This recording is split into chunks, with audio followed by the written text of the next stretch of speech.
على الساحة الدولية قد بات ضرورة ملحة في إطار قواعد القانون الدولي الذي هو جوهر المنظومة الدولية،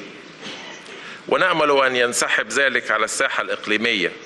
فتتراجع القوى الساعية إلى هيمنة قائمة على تدمير الآخر عن خططها، حتى يمكن رد الاعتبار لمنطق الدولة الوطنية ومؤسساتها على النحو الذي يعيد الاستقرار لدول المنطقة العربية والإسلامية، وبما يحقق مصالح جميع شعوب المنطقة التي ستعاني دون شك من فوضى ربما تكون ساهمت في إنشائها. فالنظام الإقليمي عليه أن يقوم على مبدأ حسن الجوار وعدم التدخل في الشؤون الداخلية للدول، هذا مع أهمية التأكيد على ضرورة احترام الشرعية الدولية المتمثلة في الأمم المتحدة وقراراتها والقانون الدولي، باعتبارهما أساس النظام الدولي المستقر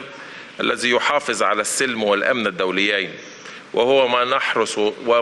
ما تحرص مصر على تأكيده من خلال عضويتها في مجلس الأمن.